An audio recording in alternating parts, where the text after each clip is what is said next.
アッバース朝は750年にウマイヤ朝を打倒して成立したイスラム世界の大帝国です。その成立にはイランの旧支配層の支持が大きな役割を果たしました。アッバース朝はバグダードを首都として繁栄を極め、イスラム文明の黄金時代を築き上げました。この時代、イスラム世界は科学や哲学、芸術などの分野で目覚ましい発展を遂げます。ギリシャやインドの古典が盛んにアラビア語に翻訳され、それらの知識をもとに独自の学問が発展しました。数学ではアルゴリズムやアルジェブラが生まれ、医学では医学典範のような画期的な著作が登場します。天文学や科学、そして工学の分野でも大きな進歩がありました。しかし、9世紀後半から中央の権力が衰え始め、各地で独立国家が形成されていきます。エジプトではトゥールーン朝が、イランではサーマーン朝が、そしてマグリブではアクラブ朝が起こりました。これらの王朝は、形式上はアッバース朝のカリフの権威を認めつつも、実質的には独立した統治を行っていました。10世紀に入ると、イスラム世界はさらなる分裂を経験します。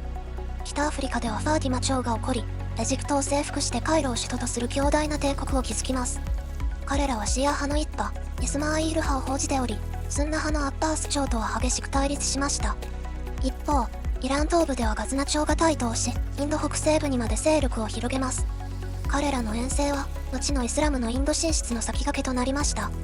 ガズナ朝の子を継いだゴール・アッサは、さらにインド深部へと進出し、デリー・スルタン朝の基礎を築きます。11世紀には、中央アジアからセルジューク朝が勃興し、イラン、イラク、さらにはアナトリアまで征服しました。セルジューク朝はスンナ派を報じ、形式上はアッバース朝のカリフをいただいていましたが、実質的な支配者として君臨しました。彼らの時代、イスラム世界は再び統一され、文化的にも大きな発展を遂げます。しかし、セルジューク朝の支配も長くは続きませんでした。12世紀には再び分裂が始まり、各地に独立した王朝が起こります。エジプトではアイユーブ朝が、イランではホラズムシャー朝が、そしてアナトリアではルームセルジューク朝が台頭しました。そして13世紀、イスラム世界に大きな激震が走ります。モンゴル軍の西進です。1258年、フラグハンの率いるモンゴル軍がバグダードを陥落させ、アッバース朝は滅亡します。イスラム世界は未曾有の危機に直面し、多くの地域がモンゴルの支配下に入りました。しかし、エジプトのマムルーク朝がモンゴル軍を撃退し、イスラム世界の守護者としての地位を確立します。彼らは、モンゴルに滅ぼされたアッバース家の末裔をカイロに向かう、名目上のカリフとして擁立しました。これにより、イスラム世界の精神的な統一は保たれました。14世紀に入ると、モンゴル帝国の分裂とともに、イスラム世界にも新たな動きが生まれます。アナトリアではオスマン朝が台頭し、バルカン半島へと勢力を広げていきます。イランではサファビー朝が起こり、シーア派を国教として採用しました。そして16世紀、インドではムガル帝国が成立します。ティムール朝の末裔であるガーブルによって創設されたこの帝国は、インド亜大陸の大半を支配下に置き、イスラム文化とヒンドゥー文化の融合を生み出しました。ムガル帝国の時代、建築や絵画、文学などの芸術が大いに栄え、タージマハルのような世界的な名建築も生み出されました。17世紀、ムガル帝国は最盛期を迎えます。特に第5代皇帝シャージャハーンの時代は、文化的にも経済的にも最も繁栄した時期でした。しかし、その後、オーランゼーブ帝の強硬な政策により、帝国の衰退が始まります。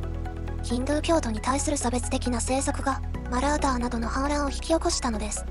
この間、西方ではオスマン帝国が着実に勢力を拡大し、1453年にはコンスタンティノープルを陥落させ、ビザンツ帝国を滅ぼします。オスマン帝国はその後もヨーロッパへの進出を続け、バルカン半島からハンガリーにまで勢力を広げました。一方、イランではサファビー朝が独自の文化を築き上げていました。彼らはペルシア語の詩や絵画、建築などを奨励し、イスファハーンを中心に華麗な文化を開花させました。しかし、18世紀に入ると、アフガン人の侵入によってサファビー朝は滅亡し、その後ナーディルシャーによって一時的に帝国が再建されますが、長くは続きませんでした。このように、アッバース朝からムガル帝国の時代にかけて、イスラム世界は大きな変遷を遂げました。政治的には分裂と統一を繰り返しながらも、文化的には常に新たな発展を遂げ、世界史に大きな足跡を残したのです。この時代のイスラム世界の遺産は、現代の私たちの文化や科学にも大きな影響を与え続けています。